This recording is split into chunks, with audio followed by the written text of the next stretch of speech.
창세기 강의 89번째 시간입니다. 가인은 동생을 죽이고 땅에서 유리하는 자가 되는 징벌을 받았습니다. 하나님께서는 이러한 가인을 아무도 해할 수 없도록 표를 주셨지요. 그 표는 가인을 보호하는 동시에 가인이 죄인임을 명백히 나타내 주었습니다. 하나님께서 가인을 이렇게 지켜주신 데에는 중요한 교훈이 담겨 있습니다. 첫째, 하나님께서는 모든 사람을 끝없이 용서하시고 사랑하신다는 사실입니다. 이 사실을 가인 당대와 후대의 모든 사람들이 항상 기억하기를 바라셨습니다. 하나님은 신성과 인성이 정확하게 평형을 이루시는 분으로서 어느 한편으로도 치우침이 없으십니다. 그런데 하나님의 가장 기본적인 성품은 바로 사랑입니다. 공의는 사랑을 온전케 하기 위해 필요한 한 요소이지요. 그래서 하나님은 정확하게 평형을 이렇게 신성, 인성이 평형을 이루고 계세요.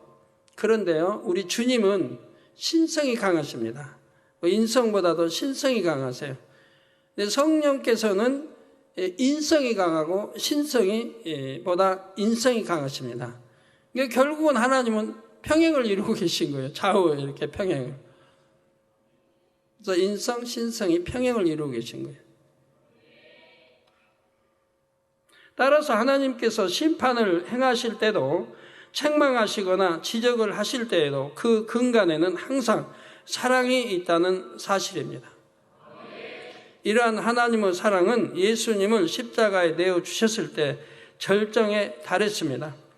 로마서 5장 8절에 우리가 아직 죄인 되었을 때, 이게 지금 죄사함 받기 이전이죠. 주님이 십자가 지시기 이전이니까 죄인 되었을 때에 그리스도께서 우리를 위하여 죽으심으로, 그리스도 우리 주님께서 저나 여러분을 위하여 죽으셨다 이 말. 죽으심으로 하나님께서 우리에게 대한 자기의 사랑을 확증하셨다.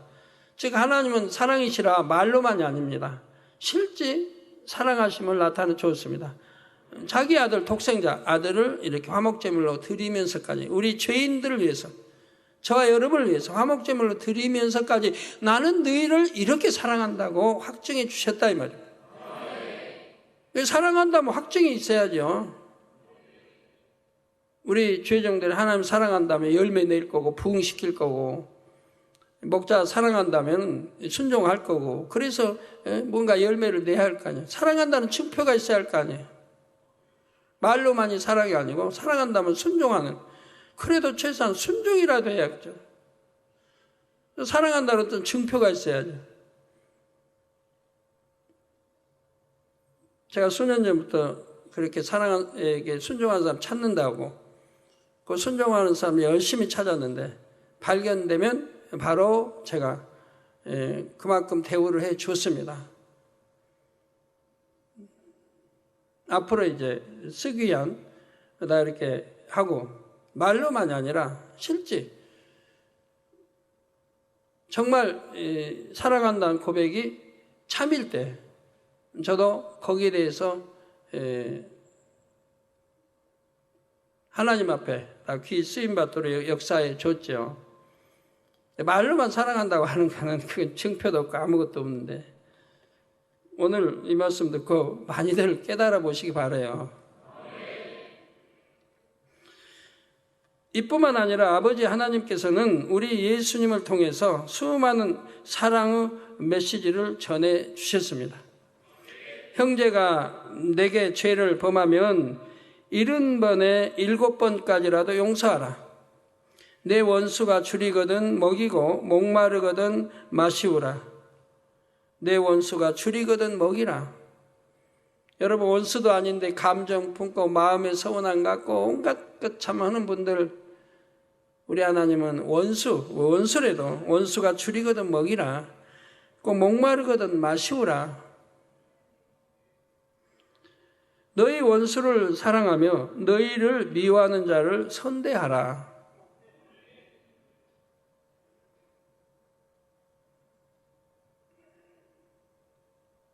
이뿐만 아니라 성경 전체를 통해 그 근간에 흐르는 주제는 결국은 사랑이라는 한 단어로 요약할 수가 있습니다. 아버지 하나님께서는 바로 그 사랑을 가인 사건을 통해서 몸소 나타내 보이셨다는 사실입니다. 둘째 교훈은 죄는 미워하되 사람은 미워하지 말라는 것입니다. 여러분은 죄를 범한 사람을 어떻게 바라보셨고 어떻게 대우하셨는지요? 혹여 그를 향해 손가락질을 하며 비난하지는 않았습니까? 자신에게 해를 가하지 않은 사람에게 이렇게 대했다면 만일 누군가 자신에게 해를 입힌다면 어떻게 반응할까요? 요즘에는 제5공화국을 다시 방영해주고 있습니다. 옛날에 했던 건데.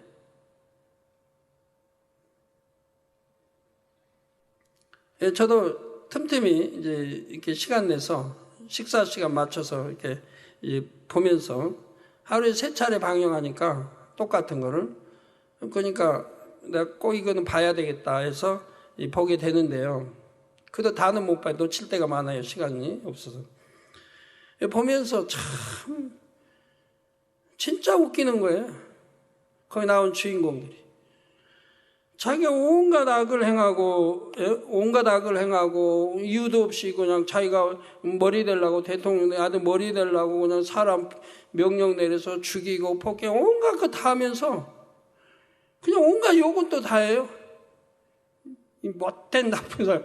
자기가 악해가지고 그렇게 많은 학살하고 죽이면서 데모한다고 욕하고 민주화 투쟁 위해서 광주를 살리자고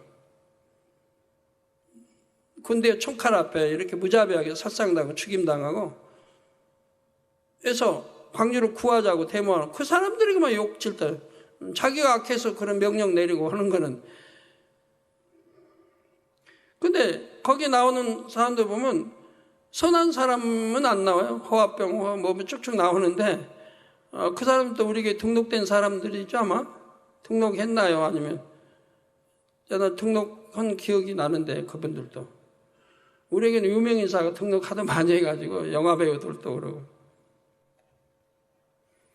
아니면 단임만 갔나요? 인사만 하고 구성전 때 온갖 회계를 한 대통령 만들려고 그래서 김대중 씨도 잡아다가 고문하면서 사람 대접을 안 해요. 온갖 수건 씌워서 고추물도 붓고 잠도 안 재고 물에 그냥 집혀있고 참모총장도 그러고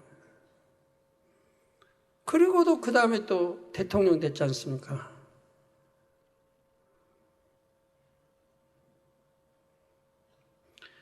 이러한 거는 역사물이지만 사실인 겁니다. 역사는 기록이 있어서 대부분 또 뼈대는 사실이겠는데 작가가 마음대로 살을 붙이고 빼고 하는데 이런 거는 현존하는 인물들이 있기 때문에 작가가 마음대로 쓰지 못합니다. 사실을 알아서 쓰는 거예요. 최대한 사실에 가깝게 쓰는 거예요. 저도 뭐 그 당시 이제 살았던 인물이니까 광주 사태 너무나 잘 알죠. 또 제 고향 쪽인데 얼마나 무자비했는지 몰라요. 광주에. 저는 이제 신학교 다닐 때입니다. 광주리 이제 예성에 그 지교회도 있고 지교회도 들어와서 그냥 교회인데 들어와가지고 총을 난사해버리는 거예요. 그리고 이제 누구 있으면 죽이려고. 그런데 그때 이제 교회 목사님 가족이 방에 이제 들어가서 웅크리고 그냥 벌벌 떨고 있는 거예요. 교회 와서 막 난사하고 그 방에 들어가서. 떨고 있는데 문을 연 거예요. 문을 열더니, 아무도 없다. 그러고 나가더래. 자기들이 있었는데 구석에서 이제 막 떨고 있는데, 사모랑 애들이랑. 근데 열어보더니 아무도 없다. 그러고 나가. 그러니까 교회에다 총을 난사해가지고 그걸 사진을 찍어가지고 가져왔더라고요. 막 강대상에 총구멍이 막 나고. 심지어는 이렇게 교회까지 나와서 총을 난사해요. 정말 무자비한 사람들. 그 여자 뭐 그냥 발가벗긴 채 남자고 여자고 사정없이 구두발로 받고 몽둥이로 때리고 얼마나 또 총 난사해서 많이 쓰러져 죽고 했습니까? 같은 민족끼리, 같은 형제끼리.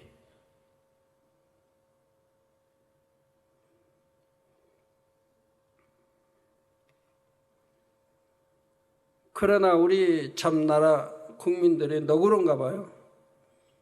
그래도 그런 추모자 머리급을 용서하고 대통령으로 뽑아주고 참 마음들 너그러세요. 그러나 우리 하나님의 마음은 진짜 참이죠. 원수까지라도 사랑하라는 거. 원수까지라도 사랑하라. 굶주리거든 먹이고 목마르면 물도 주고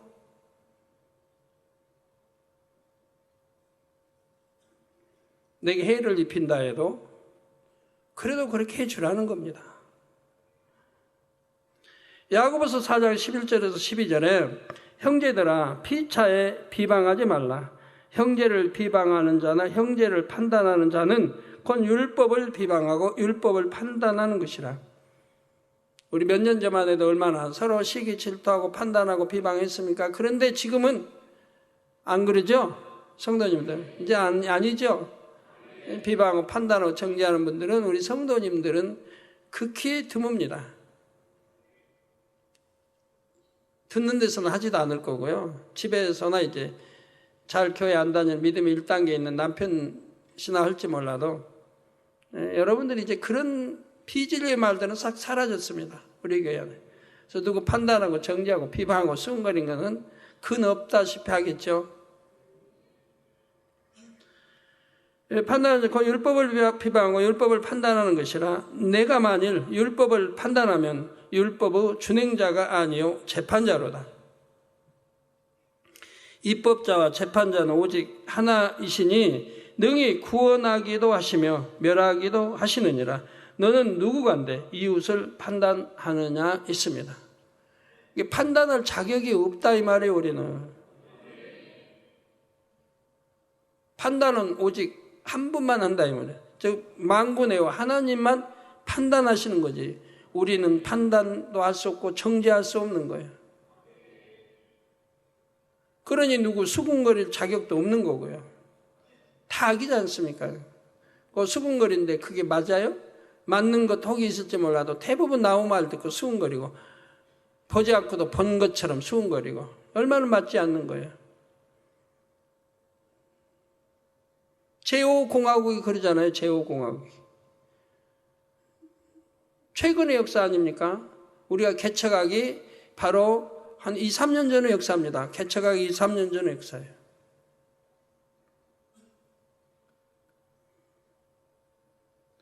광주는 지금 막 자기 자녀들이 피 흘리고 그냥 죽어가고 총에 맞아가고 병원을 실려가고 그냥 난리를 합니다. 그러니까 광주 시민들이 가만히 있겠습니까? 막 20만씩 몰리죠. 광주 그 당시 광주 총 인구 해봐야 한 80만, 100만이 안 되는데 20만이 도청 앞에 모였다고 하면 이거 엄청난 인구가 모인 겁니다. 그래가지고 이게 총칼 든 군인들 물러가라는 건데 물러가라. 그런데도 무자비하게 총으로 난사해서 막 죽이니까 이제 막 분노가 폭발한 거죠. 그런데 우리나라의 언론들은 어떻게 했습니까? 그런 사실을 알면서도 함구했습니다. 언론에 글을 실지 않는다 이 말이에요.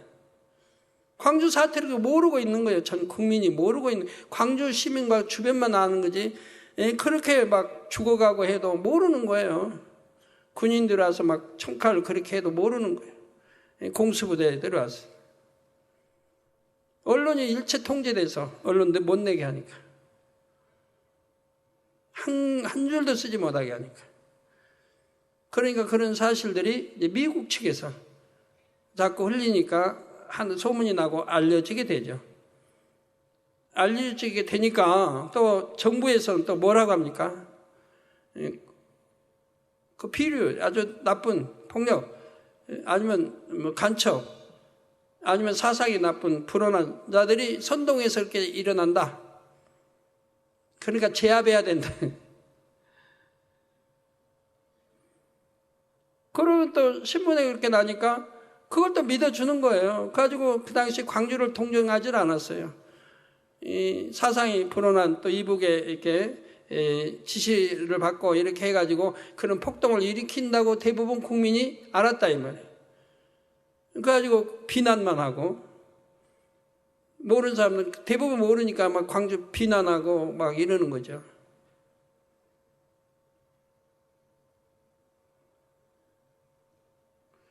모르면 좀 수근거리지 말고 하지 말고 좀 그렇게 폭동이 일어나고 하면 총칼에 죽어가면서도 하는데 어떻게 그냥 비난하고 그 당시 막 그랬습니다.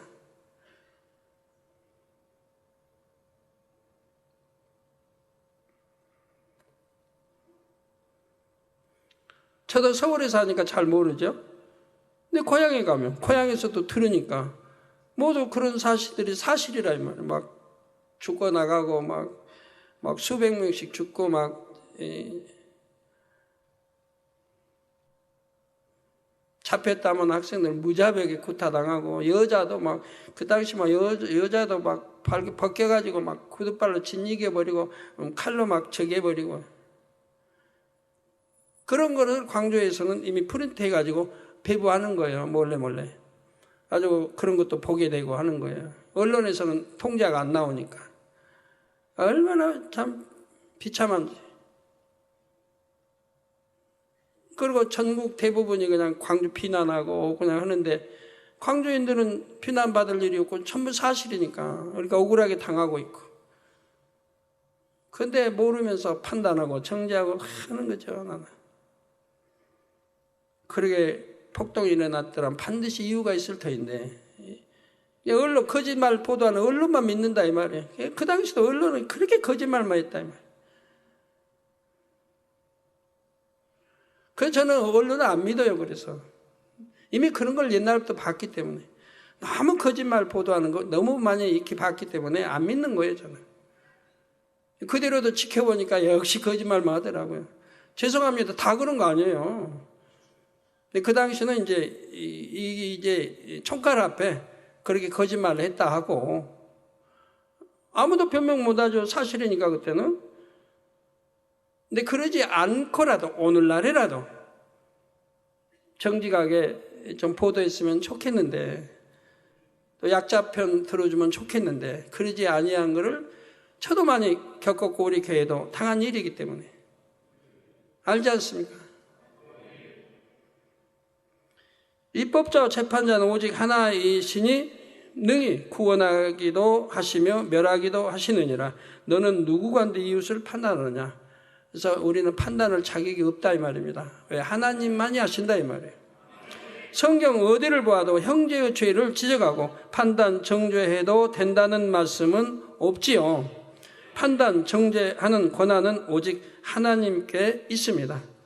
근데 내가 판단 정죄한다면 내가 스스로 교만해가지고 하나님이 되어 있는 거예요. 하나님이. 우리는 다만 죄인을 긍휼히 여기며 기도해 주어야 하지요. 여러분이 믿음이 연약한 사람들을 볼 때도 이러한 마음 자세를 가져야 합니다. 교회 갓 나온 새 교우나 믿음이 어린 성도들은 아무래도 생각이나 말과 행동에 세상적인 습관이 배어 있지요. 여러분이 이런 성도들을 대할 때 무조건 그건 틀리다며 지적하고 어떤 것을 강요해서는 안 됩니다. 그러면 상대는 반감이 생겨서 교회에 다시 오지 않으려 할 수도 있습니다. 여러분들이 전도할 때 또 남편에게 전도할 때도 지혜롭게 전도해야 되는데 그러지 못해가지고 남편들이 교회를 욕하고 하나님을 욕하고 저를 욕하고 하는 경우 참 있죠. 그런데 여러분 봐요. 그런 사람들 하나님 욕하고 교회 욕하고 저 욕하는 사람들 한결같이 병원에서 어떻게 할 수 없는 치료받을 수 없는 병들로 중한 병들 그것도 병도 하나도 아니에요. 암 말기 그있다 그있다 이래서 너무 많은 병들로 손 쓸 수 없는 그런 경지로 대부분이 들어가 있잖아요. 뭐 때문에 여러분 남편이 하나님을 욕하고 교회를 욕해야 되고 알지 못한 저를 욕해야 됩니까? 그러고 나서 그 결과는 비참하다 이 말입니다. 이런 거 아시고 지금이라도 그런 일이 없어야 할 것입니다. 가정에. 지금은 괜찮다 해도 그게 1년 후에 2년 후에 3년 후에 나오는 걸요 비참해지는 걸 봅니다. 가정이 망하고 가정이 엉망되고 사업터가 꼬이고 안 되고 망하고. 왜? 하나님을 대적하니까 그렇죠. 로마서 14장 1절에 믿음이 연약한 자를 너희가 받되 그의 의심하는 바를 비판하지 말라. 초신자 오면 당연히 아예 안 믿을 거 아니에요. 믿으려고 노력해도 잘 안 되고 여러분도 겪어서 이렇게 믿음 자라왔잖아요. 처음에 말해도 안 믿으려고 그러고 보아도 볼 때만 믿는 것 같고 또 지나면 의심하고. 그러니까 너희가 받되 그의 의심하는 바를 비판하지 말라. 유다서 1장 22절에도 어떤 의심하는 자들을 긍휼히 여기라 말씀했습니다. 오히려 긍휼히 여기라. 이제 우리 성도님들 중 많은 분들이 믿음의 반석 이상 영에 가까이에 이르렀지요. 이는 마음의 진리가 그만큼 더 많이 임해 있다는 의미입니다. 마음의 진리가 많을수록 자기를 내어주고 또 내어줄 수 있는 마음이 됩니다. 상대를 이해하고 용납할 수 있는 넉넉한 마음이 되지요. 우리 아버지 하나님께서는 가인과 같은 사람에게도 살 길을 열어주셨습니다. 모든 성도님들이 이처럼 넓으신 아버지 하나님의 마음을 온전히 닮으시기를 바랍니다. 죄와 악은 그 모양이라도 철저히 미워하되 연약하여 죄를 지은 사람은 사랑으로 품을 수 있기를 바랍니다.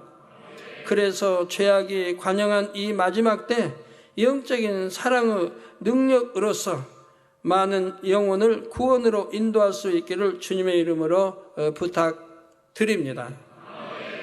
성도 여러분, 이제 본문 16절을 보시면 가인이 그동안 머물던 곳을 떠나 새로운 땅에 정착하는 장면이 나옵니다.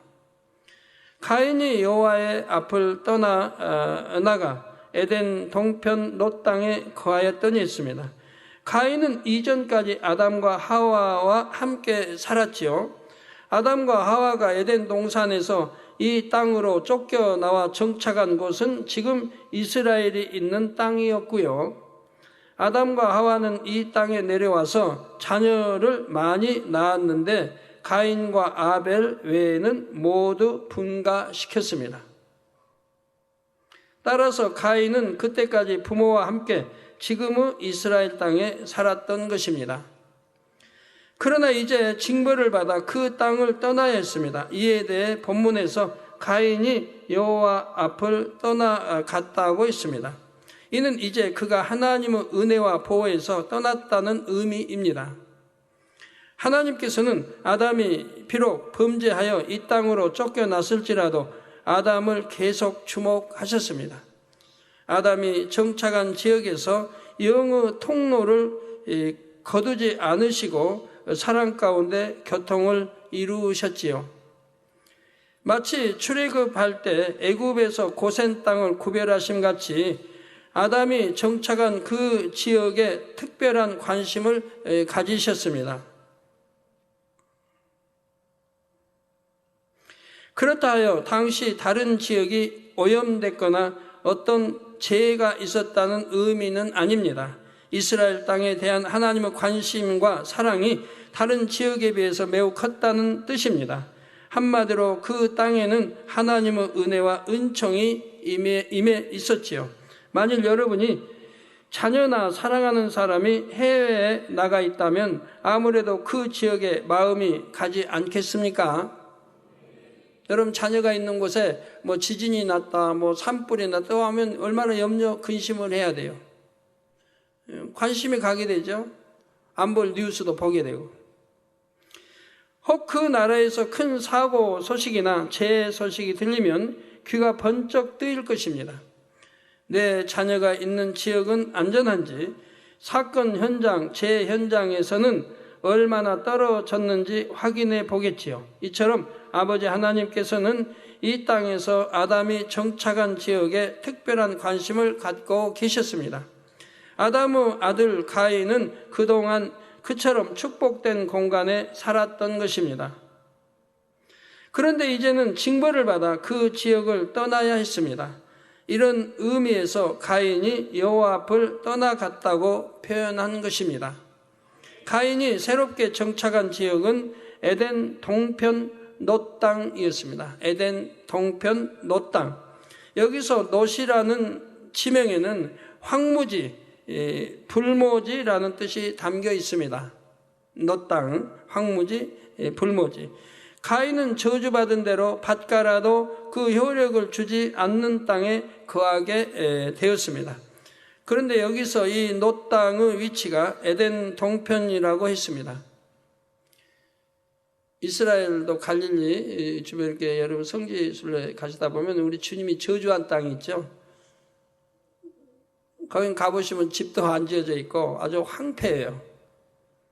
지금도 그대로 정리되지 않고 그냥 황폐해요. 우리 주님이 저주한 땅. 에덴은 둘째 하늘의 빛의 영역인데 그러면 놋 땅이 둘째 하늘에 있단 말일까요? 그렇지 않습니다. 아담도 둘째 하늘에 다시 올라갈 수 없는데 하물며 범죄한 가인이겠습니까? 그러면 여기 나온 에덴은 어디일까요? 바로 에덴 동산으로 통하는 영의 통로가 있는 지역을 가리킵니다. 에덴 동산으로 통하는 영의 통로가 있는 지역을 가리킨다 이 말이에요.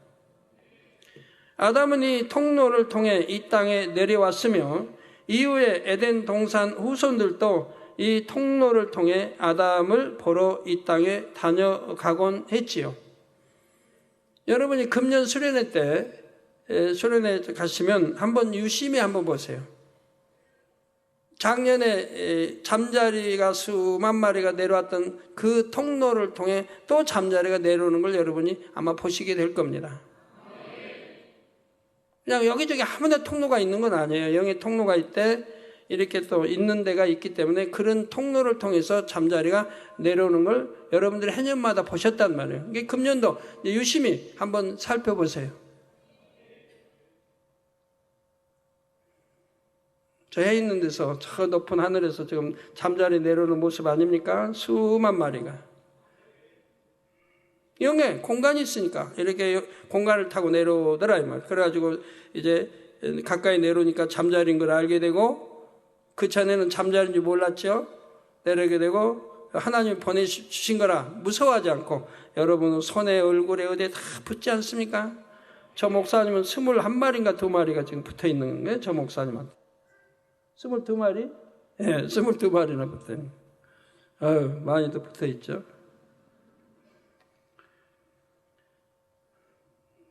예. 그래서 에덴 동산 후손들도 이 통로를 통해 아담을 보러 이 땅에 다녀가곤 했지요. 아담에게 있어서는 이 영의 통로가 있는 곳이 에덴과 같았습니다. 아담이 이 땅에서 나온 후손들에게는 자연스럽게 그 지역이 에덴으로 불리게 되었지요. 가인이 새롭게 정착한 지역은 바로 이 에덴을 기준으로 동편이었습니다. 에덴에서 그리 멀지 않는 곳이었죠. 가인은 좀 멀리 옮겼다 생각했지만 실제로는 그리 멀리 가지 못했습니다. 당시는 교통수단도 발달하지 않아서 주로 걸어 다녀야 했기 때문입니다. 그도 자기 부모 있고 고향 같은 지역에서 아주 멀리는 또 가기 싫을 거 아니에요. 이 정도면 동족들은 눈을 피할 수 있겠다고 여겨지는 곳에 가인은 정착했습니다. 그러나 그곳은 황량한 불모지였지요. 이전에 거했던 땅과는 아주 달랐습니다. 성도 여러분, 우리는 가인을 통해 하나님의 은혜와 보호 속에 있는 삶과 그렇지 않는 삶이 얼마나 차이 나는지를 깨달아야 합니다. 우리 하나님은 변함이 없으십니다. 누군가를 지켜주셨다가 말았다가 임의로 바꾸시는 분이 아니지요. 처음 세우신 공의대로 실행하실 뿐입니다. 바로 하나님은 빛이시기에 빛 가운데 행하는 자녀들에게 은혜와 사랑을 베푸십니다. 요즘엔 영으로 이제 들어온 사람들이 많으니까 저도 참 행복해요. 옛날에 가르치던 말씀 보장도 해주고. 영으로 들어온 사람들 다쳐봐요. 자기 실수로 다쳐요. 웬만하면 안 다치고 치킨 받으니까. 근데 혹시 잘못 다쳤다고 해봐요. 그럼 옛날 같으면 굉장히 아프고 통증으로 올 텐데 별로 통증을 못 느낀다 이 말이에요. 이렇게 영과 육이 다르다 이 말이에요. 육에 있을 때는 통증도 느끼고 너무 아픈 게 이제 영으로 들어오니까 별로 못 느껴요. 그래서 영으로 들어온 사람들이 감기, 기침, 독감 걸려도요 그냥 가볍게 넘어가는 이유가 그거예요. 못 느끼니까. 내게 감기가 왔다, 독감이 왔다고 느끼는데 그런데 무슨 뭐 춥다든가, 으스스 춥다든가 아니면 뭐 열이 막 난다든가 아니면 편도성을 일으킨다든가 이런 게 없다 이 말이에요. 그러니까 별로 못 느끼는 거예요. 왔다는 건 아는데 별로 못 느끼고 그냥 하루 이틀 지나면은 그냥 깨끗해지고. 이게 영과 육이 이렇게 다르다 이 말입니다. 육은 그냥 일주일이면 일주일씩 끙끙 앓고 열나고 그냥 춥고 어떤 사람은 오두로 떨려서 이불을 몇 개씩 뒤집어 쓰는 사람도 있겠고 땀 흘리고 또 그냥 이불 뒤집어 쓰고 땀 흘리라고 막 하죠. 근데 영의 사람은 그런 게 해당이 안 된다 이 말이에요. 영으로 들어온 분들이 많으니까 이제 체험하죠. 저번에 어떤 분이 그냥 코뼈가 부러져가지고 했는데 그냥 그것도 그냥 사싸움 기도 한번 받고 또 제가 기도 한번 전화를 해주고 통증도 못 느끼고 이게 병원에 가서 이제 어떻게 됐나 상황 알아보려고 가니까 코가 이제 부러지고 깨지고 했죠. 그러니까 당장 수술해야 되고 근데 어떻게 참느냐? 아파하지 않으니까 어떻게 참느냐? 근데 아프지도 않다 이 말이에요. 근데 영은 저번에 이야기했지만 영이 아닌데도 반석에 들어온 것 뿐인데도 이렇게 통증을 못 느끼고 치킨을 받는다 이 말이에요. 그러니까 원정으로 들어간 사람은 더 그러죠. 원정으로 들어간 사람. 전에 기도원장님 작년인가 발톱이 뒤집어졌을 때 육이었다고 해봐요. 얼마나 그냥 아프다고 했을 텐데 그래도 이제 원정에 가깝게 들으니까 별로 아픈지 모르죠. 아프긴 아파도 별로 못 느끼죠. 그 믿음으로 다 깨끗해지는 거고 약 안 바르고 그런 거 필요가 없는 거예요. 그러니까 영을 들으면 약 필요가 없는 거예요.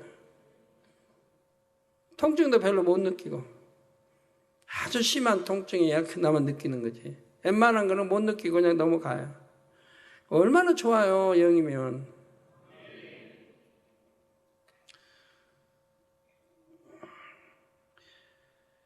그래서 하나님은 빛이시기에 빛 가운데 행하는 자녀들에게 은혜와 사랑을 베푸십니다. 그러나 어둠 가운데 행하는 사람은 사단 마귀에게 속하지요.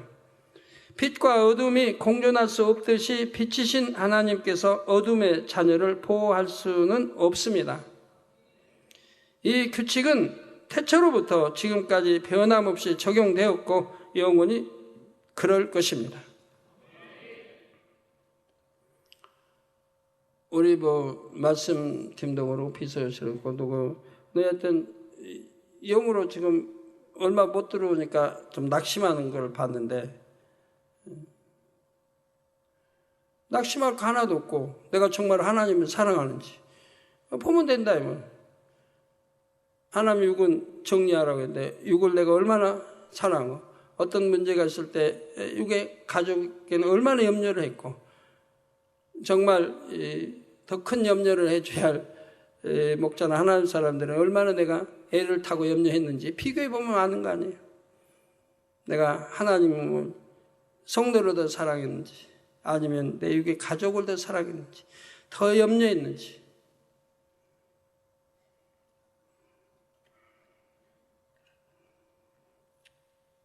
그러니까 프로가 올라가도 그냥 1, 2% 조금밖에 올라갈 수가 없었던 거죠. 그나마 노력한다고 했으니까. 하나님께서는 모세를 통해 그 규칙을 구체적으로 조목조목 알려주셨죠. 그것은 모세 오경에 기록된 계명, 규례, 율례로서 대략 613가지 조항입니다. 하나님께서는 이스라엘 백성이 이 율법을 지킬 때 임하는 복과 어길 때 임하는 화해에 대해서도 명백히 알려주셨습니다. 대표적으로 레위기 26장과 신명기 28장에 자세히 기록되어 있죠. 그런데 예수님께서는 이 모든 율법을 사랑으로 완성하셨습니다. 우리에게도 너희가 나를 사랑하면 나의 계명을 지키리라. 너희가 나를 사랑하면 나의 계명을 지키리라. 여러분도 목자를 사랑하면 목자 말씀을 순종하는 거예요. 목자의 말은 다 여러분에게 유익을 주고 빛이 되고 유익을 주고 하는 그런 말씀이고, 더군다나 그게 또 대부분 하나님 말씀 아니에요. 왜 사랑한다면 순종하는 거예요. 순종치도 않으면서 사랑한다는 참이 아니죠. 누구나 그냥 일반적으로 쓰는 그냥 사랑합니다 표현이죠. 그런 표현은 뭐 돈 주고 뭐 사는 거 아니니까, 뱉는 거 아니니까 얼마든지 쓸 수 있는 거 아니에요, 사랑한다고. 저도 우리 성도님들 사랑해요 하고 전화로도 하고 하지요. 근데 제 표현도 그런 거 아니에요. 저는 마음에 정말 우리 성도님들 사랑하고 보고 싶어서 표현하는 거예요. 그냥 입술로 하는 거 아니에요. 눈물 나게 보고 싶고 사랑해서 표현하는 거예요. 그 눈물도 짓고요. 말로만 사랑해요 하는 거 아니에요. 그립고 보고 싶고.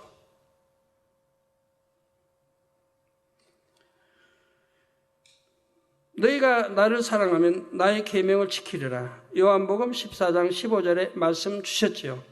또한 요한복음 14장 21절에는 나의 계명을 가지고 지키는 자라야 나를 사랑하는 자니. 계명을 가지고 지키는 자가 주님을 사랑하는 자라 이 말입니다. 이게 지키지 않는 사람이 사랑해요, 하나님 사랑해요, 주님 사랑해요, 성령님 사랑해요 하는 것은 거짓말하는 것이라 이 말입니다. 나를 사랑하는 자는 내 아버지께 사랑을 받을 것이요 나도 그를 사랑하여 그에게 나를 나타내리라 하셨습니다. 예? 우리 주님을 사랑하면 사랑하는 자는 하나님 아버지께 사랑을 받는다 이 말이에요. 당연해요. 여러분 사랑하는 자녀들 이웃집 누가 사랑해 주면 좋아요 안 좋아요? 여러분 사랑하는 자녀를 다른 사람이 사랑해 주면 좋아요 안 좋아요? 좋잖아요. 그에게도 정이 가고 사랑이 가잖아요. 정말 중심의 사랑 준다고 하면 그 육의 사랑 말고요, 영적인 사랑. 나도 그를 사랑하여 그에게 나를 나타내려나. 바로 그런 사람. 우리 주님도 사랑하고 나를 나타낸다. 만나주시죠. 기도하면 응답해 주시고 만나주시고 체험케 하시고 내가 너와 함께 한다는 것을 여러모로 체험케 해 주십니다. 아버지 하나님을, 주님을 사랑하는 사람은 하나님의 말씀대로 사는 것이 즐겁습니다. 힘들게 사는 거 아니에요. 억지로 하는 거 아니에요. 즐겁게, 아주 행복하게.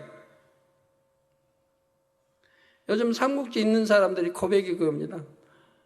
이제는 3권 이제 지나고 4권 이렇게 지나면은 이제 삼국지 놓기가 싫죠. 더 읽고 싶어서. 이제 재미를 알게 되는 거죠. 삼국지 재미를.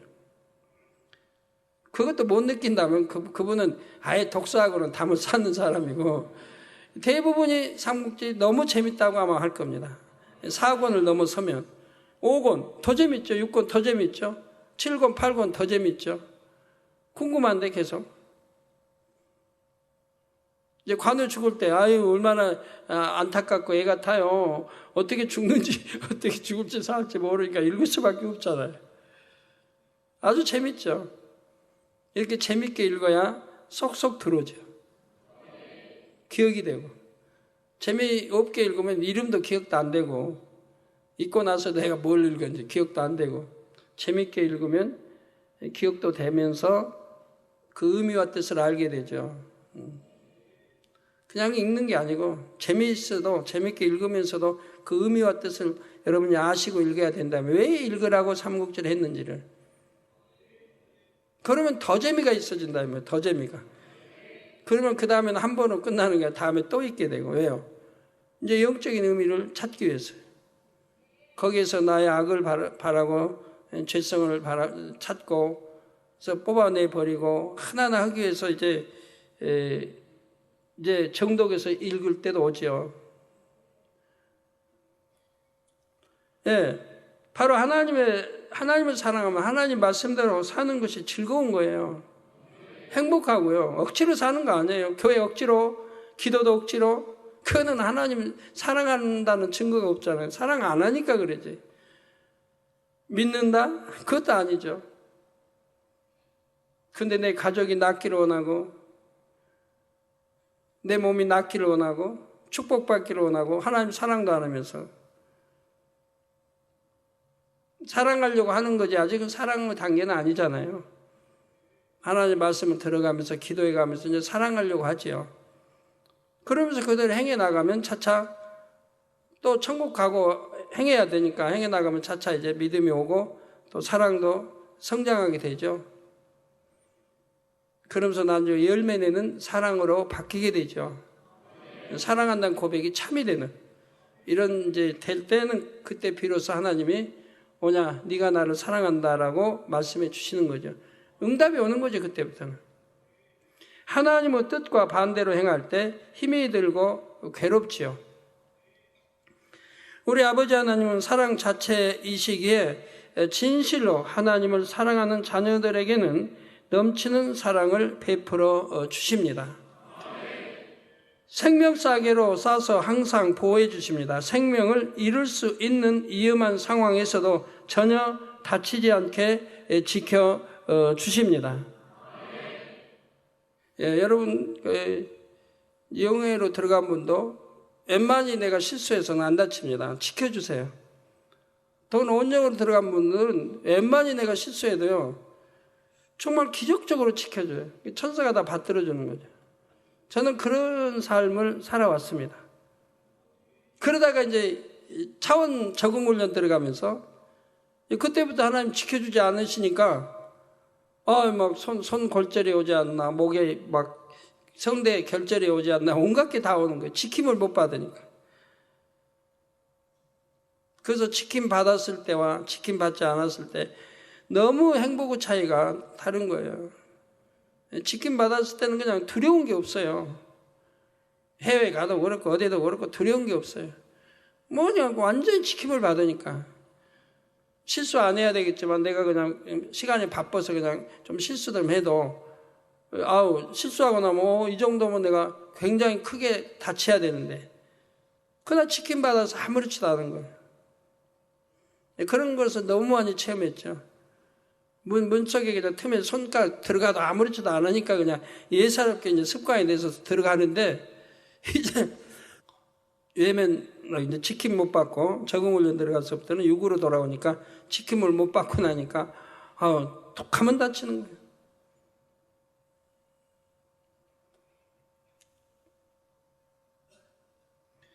또한 어떤 질병에 걸리지 않고 늘 건강한 몸으로 살 수 있게 해주시죠. 그러니까 아플 수가 없어요. 병이 틈타질 않으니까. 사고 지킴받죠? 또 어떠한 균이든 틈타지 못하게 지킴받으니까 아플 이유가 없는 거 아니에요. 이와 함께 자녀들이 소원을 아뢰며 구하면 아버지 하나님은 들으시고 이루어 주십니다. 사람으로서는 불가능한 일도 이루어 주심으로 하나님은 자녀답게 살 수 있게 해주시죠. 여러분도 하나님을 만난 이후 이런 체험을 하셨을 것입니다. 주님과의 첫사랑에 뜨거웠을 때는 무엇이든 척척 응답되었지요. 여러분이 그 첫사랑을 잃지 않았다면 하나님께 은혜와 축복도 늘 받았을 것입니다. 첫사랑 잃지 않고 계속 나왔다고 해봐요. 그러면 그런 사람들은 몇 년 안 가서 영으로 들어오고 또 몇 년 안 가서 어떤 한 3년 3, 4년 이렇게 돼서 또 온영으로 들어올 수 있겠고요. 근데 이제 이렇게 다녀서 설교 말씀까지 길을 제시받으면 그렇게 오래 걸릴 것도 없고요.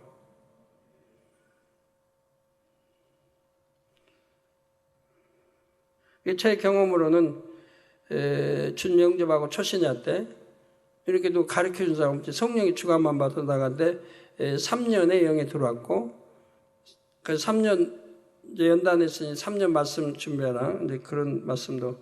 하여튼 제가 신학교 들어가면서 영으로 들어가서 신학교를 다녔고요.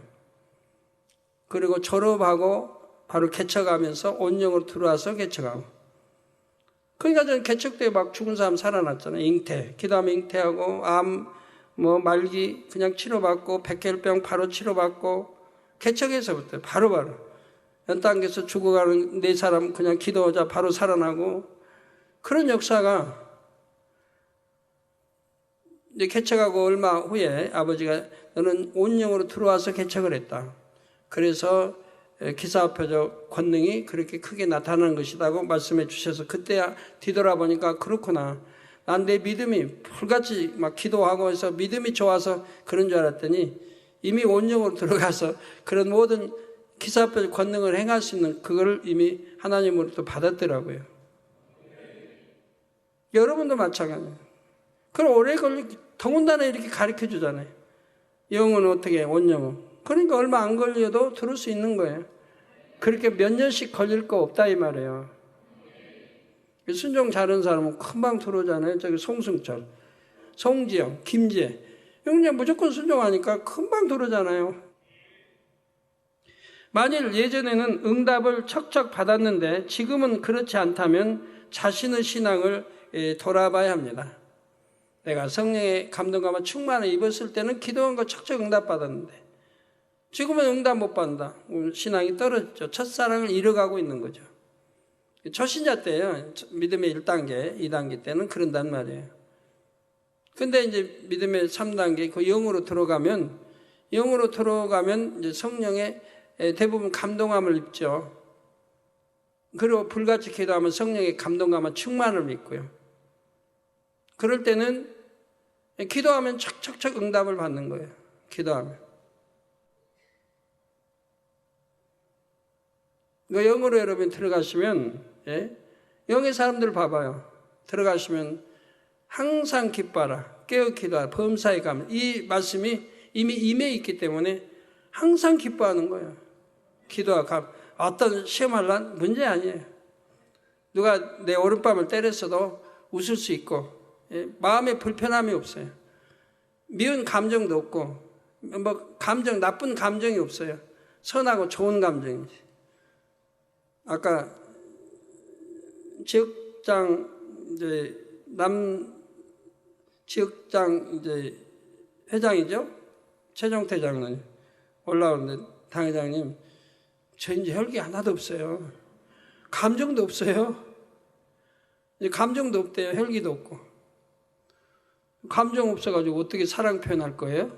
최종태 장로님 어디 앉아 계신가요? 감정이 없는데 어떻게 사랑 표현을 해요? 예. 악의 감정이 없다는 얘기죠. 악의 비진리에 속한 감정은 없다는 얘기예요. 선에 속한 감정은 있어야 돼요. 그래야 사랑 표현도 하죠. 애정 표현도 하고. 감사하면 감사 표현도 하죠. 예, 그래서 이렇게 척척 기도받던, 응답받던 분들이 응답 못 받으면 바로 신앙을 점검해 보고 내가 어디서 막혔는가? 하나님과 언제부터 어떻게 무엇을 막혔는가? 찾아서 회개하고 돌이키면 다시금 충만함이 올 거 아니에요. 기도를 응답받기 위한 공의는 믿음의 분량에 따라 기준이 다르지요. 믿음이 성장할수록 기준이 높아집니다. 따라서 현재 믿음의 행함이 혹 처음 믿을 때보다 못하지 않은지 믿음은 성장했는데 행함을 그에 걸맞게 보이고 있는지를 진실하게 점검해 보아야 하지요. 하물며 다시 범죄하여 생명의 길이 아닌 사망의 길로 가고 있다면 기도 응답을 받기는 어렵습니다. 지금은 내가 신앙생활 잘한다고 해도요. 예전에 사망에 이른 죄를 지었는데 이걸 하나님과 해결하지 못했다고 한다면 역시 기도 응답을 받지를 못합니다. 왜? 아직 죄가 그대로 있는 거니까. 사망에 이른 죄가 아직 해결되지 않았기 때문에, 즉 통해자복 회개하지 않았다면 그대로 있기 때문에 아버지와 교통이 끊어져 버리는 거예요.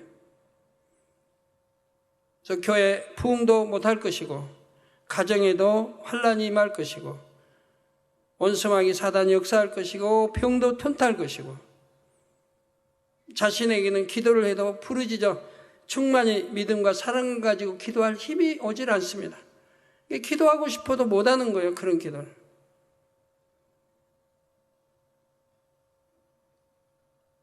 마음은 온이라도 안 되는 거예요. 많은 담이 돼버리죠. 하나님과 사이에.